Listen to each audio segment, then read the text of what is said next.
నిర్వాహకులు కొమ్మల వీరాం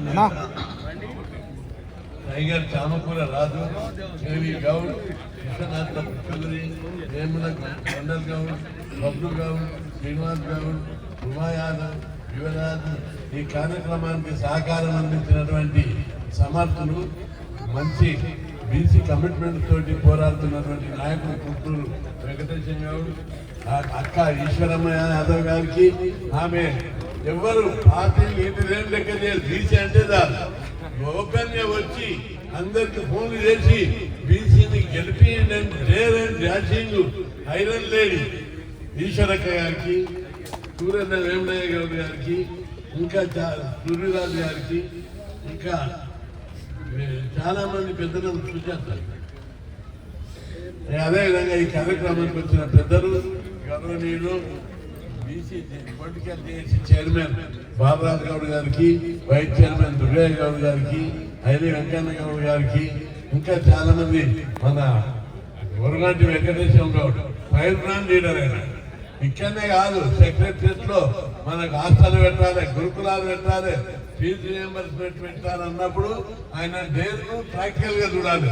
ఎట్లా బెదిరించిండు అంటే అట్లా బెదిరించిండు, చూసిండ్రు అందరు కూడా అట్లా. మళ్ళీ అదేవిధంగా రామ్కోటి గుజరాత్ వీరుడు, నాకు ఫస్ట్ బీసీ తర్వాత కులము ఇంకా సత్యమయ సంసారం అనేటువంటి రామ్కోటి గుజరాత్ గారికి, ఇంకా చాలా మంది ఈ ప్రాంతంలో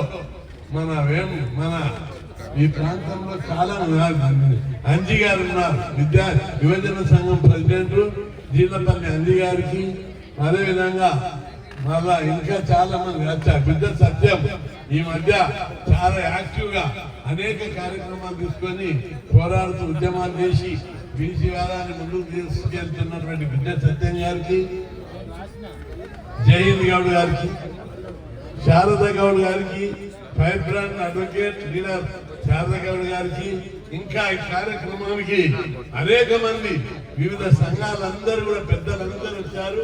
మీ అందరికీ పేరు పేరు మీద నా యొక్క హృదయపూర్వక స్వాగతం, సుస్వాగతం.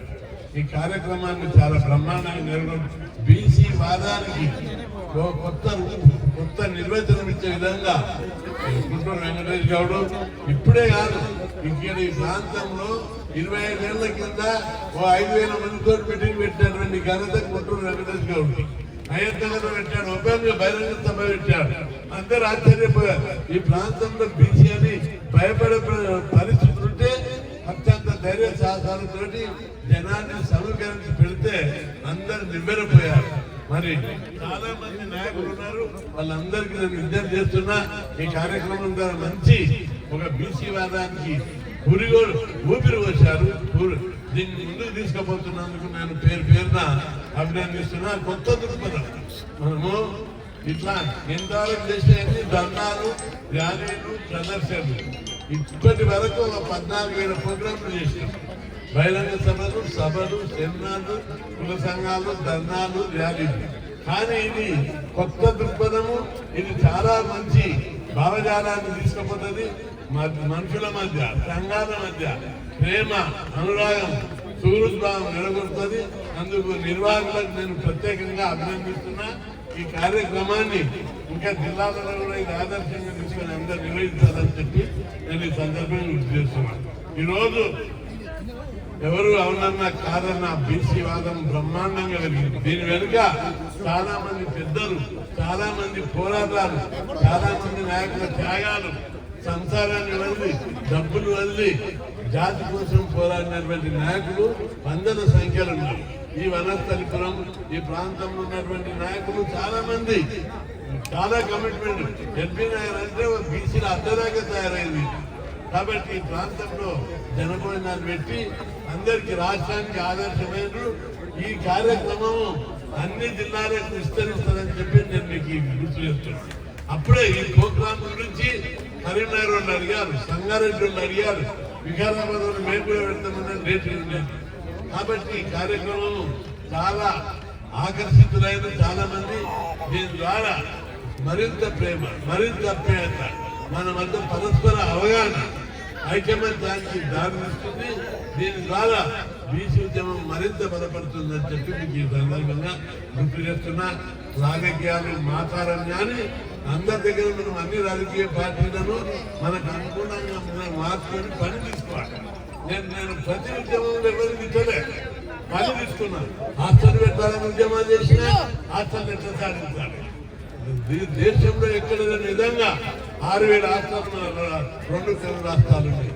గురుకుల పాఠశాలలు పెట్టాలని కొట్లాడి 80-82లో అప్పుడు కూడా పార్టీల మీద కాకుండా ప్రభుత్వం మీద పోరాడి ప్రభుత్వంలోని పెద్దలను కూడా కొట్లాడి దేశంలో ఎక్కడ లేని విధంగా గురుకులాలు తీసుకున్నాం. ఈ రోజు 2 రాష్ట్రాలు కలిసి 1500 గురుకులాలని మన పిల్లలందరూ చదివి డాక్టర్లు అవుతున్నారు. దాని ప్రభావం విపరీతంగా సమాజంలో ఉన్నది. ఎంత ప్రభావం ఉన్నదంటే గురుకులాలు, హాస్టళ్లు, స్కాలర్షిప్ ప్రతి ఒక్కరికి ఇవ్వడము, ఫీజు రియంబర్స్మెంట్, ఇంజనీరింగ్ చదివినా, డిగ్రీ చదివినా, పీజీ చదివినా టోటల్ ఫీజు లక్షలలో ఉన్న ప్రభుత్వమే భరించిన స్కీమ్ పెట్టించుకున్నాం. దీని మూలంగా సమాజంలో గొప్ప మార్పు వచ్చింది. ఆ మార్పు ఫలితంగానే ఈ రోజు మన బంధు ఎక్కడ జరిగినా పట్టణాల వరకు పరిమితం అవుతుంది.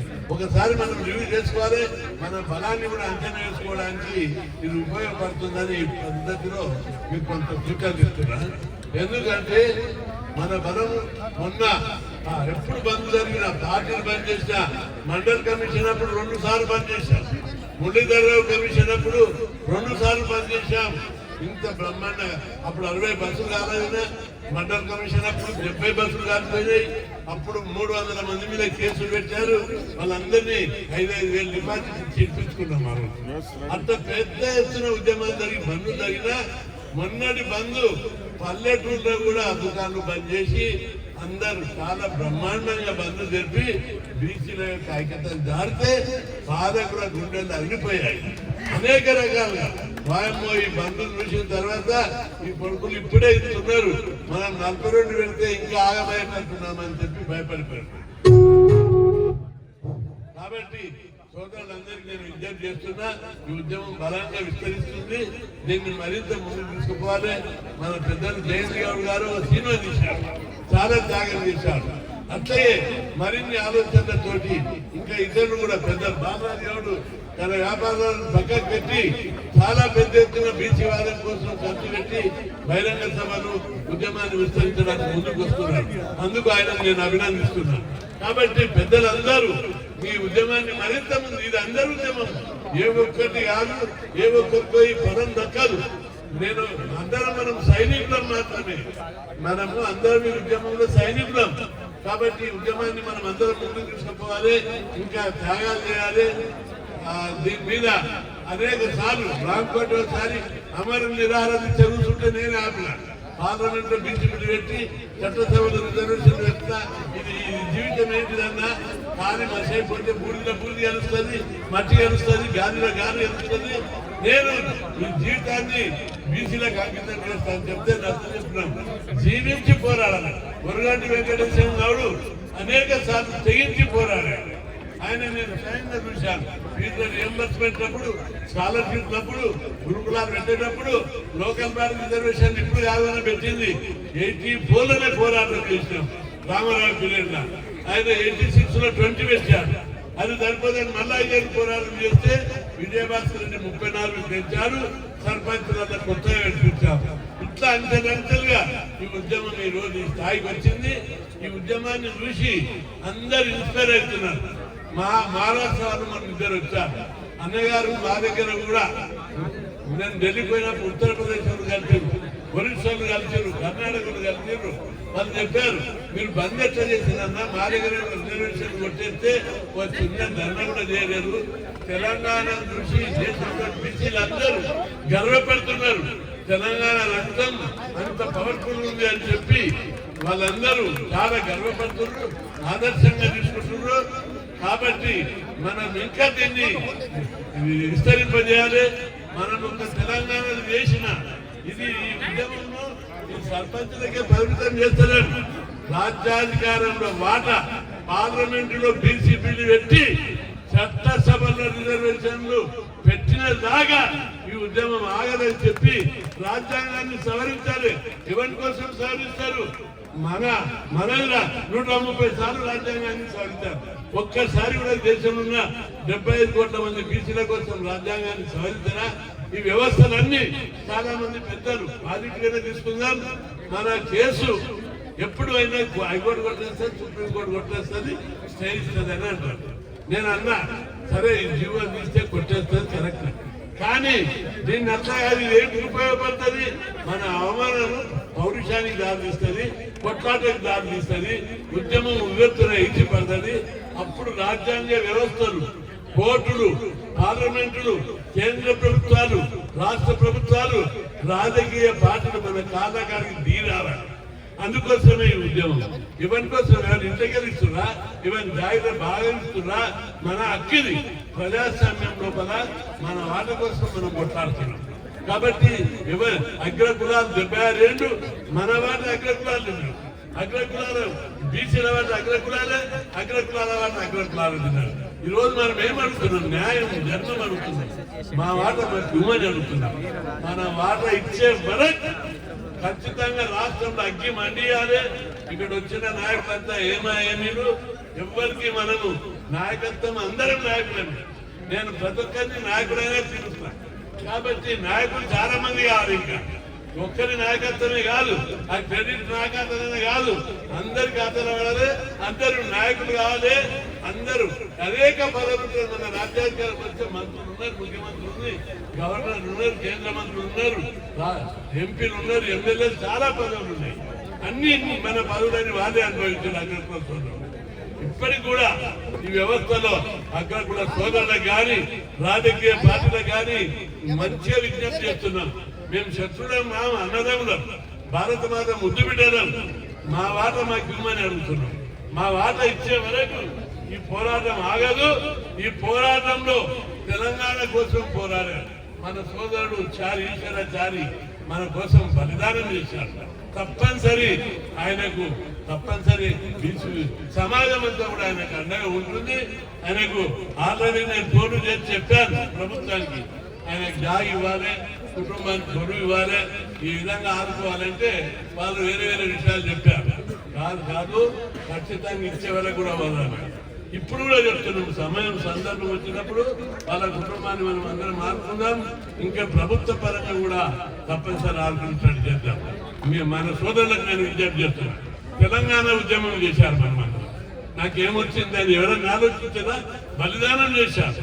పల్లెలో వంట వర్క్ చేశారు, రస్తా రోగలు చేశారు, రైలు రోగలు చేశారు, రాళ్లతో లీడర్లను కొట్టారు.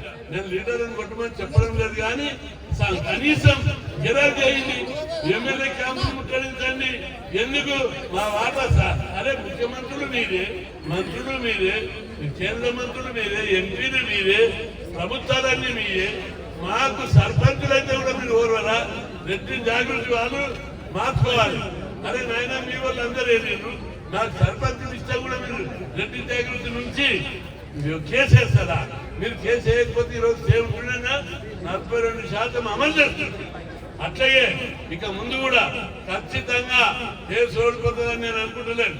ఎందుకంటే రాజ్యాంగం లోపల ఖచ్చితంగా 243 D6 ప్రకారము, ఆర్టికల్ ప్రకారము రాజ్యాంగము రాష్ట్ర ప్రభుత్వాలకు బీసీ రిజర్వేషన్ నిర్ణయించే అధికారం ఇచ్చింది.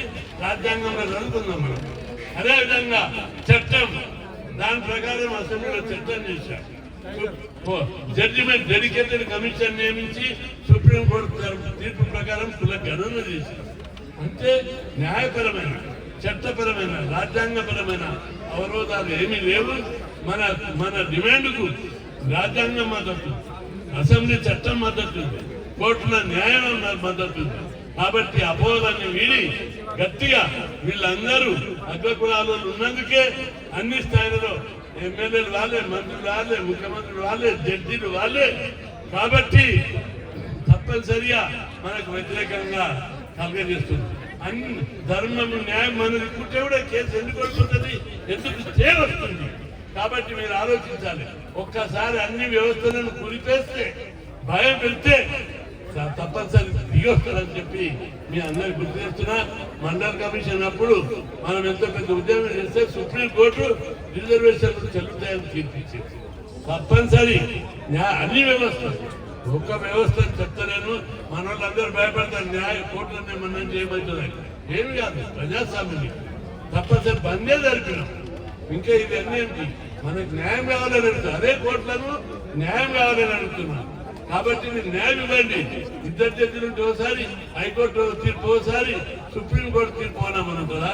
మహారాష్ట్ర, మధ్యప్రదేశ్, కర్ణాటక, ఒరిస్సా అనేక రాష్ట్రాల్లో రిజర్వేషన్ కొట్టేస్తే అక్కడ చిన్న ధర్నా కూడా చేయలేకపోయారు. కానీ మన దగ్గర బంధులు, ధర్నాలు, రోజు సభలు, సమావేశాలు, చివరకు జనభోజనాల వరకు తీసుకొచ్చాము. ఈ ఉద్యమం ఇంకా విస్తరింపజేస్తే అన్ని వ్యవస్థలు ఉరిపి వణికిపోయి భయపడి ఇక ముందొచ్చే జడ్జిమెంట్స్ అన్ని మనకు న్యాయాన్ని ఆలోచిస్తారు. అదే దాంట్లో న్యాయం ఉంది, ధర్మం ఉంది. న్యాయం కంటే ధర్మం గొప్పది. ధర్మం గొప్పది కాబట్టి ధర్మం ప్రకారం వీళ్ళకి ఇవ్వాలని వాళ్ళందరూ కూడా వాళ్ళ మైండ్ సెట్ మార్చుకుంటారు. ఏ వ్యవస్థ అయినా, బానిస వ్యవస్థ నుంచి భూస్వామ్య వ్యవస్థ వరకు ప్రపంచంలో వచ్చిన విప్లవాలన్నీ దోపిడీ, పీడన, వివక్షతకు వ్యతిరేకంగా పెద్ద ఎత్తున మహాపోరాటాలు జరిగాయి. అందులో భాగంగా ఈ కొత్త ఆలోచన ఏదైతుందో ఇది సాంస్కృతిక విప్లవం. రఘురామ్ గారు, పెద్దలు గుంటూరు వెంకటేష్ గౌడ్ గారు, మరి అదేవిధంగా టైగర్ కేవీ గౌడ్ గారు, పుష్కరాజ్ గారు, వీళ్ళు చేసిన నూతన ఆలోచన మంచిది, చాలా బాగుంది. ఇది ఒక సాంస్కృతిక విప్లవం. ప్రపంచంలో వచ్చిన విప్లవాలన్నీ సాంస్కృతిక విప్లవం జోడి ఉన్నాయి. కల్చరల్ విప్లవం, సాంస్కృతిక విప్లవం, గాయకులు అందరు కలిసి ఈ విప్లవాన్ని ముందుకు తీసుకొచ్చారు. ఇంకా ఈ విప్లవం ఆగదు, ఈ ఉద్యమం ఆగదు. రాజ్యాధికారం వచ్చే వరకు ఈ ఉద్యమము కొనసాగుతుంది, కొనసాగాలి. మీరు అందరు దీక్షాదత్తులై ముందుకు నడిపించాలని, అట్లాంటి సంకల్ప బలాన్ని, బ్రాడ్గా సంకల్ప బలాన్ని, శక్తిని భగవంతుడు మీ అందరికీ ప్రసాదించాలని కోరుకుంటూ సెలవు తీసుకుంటాను.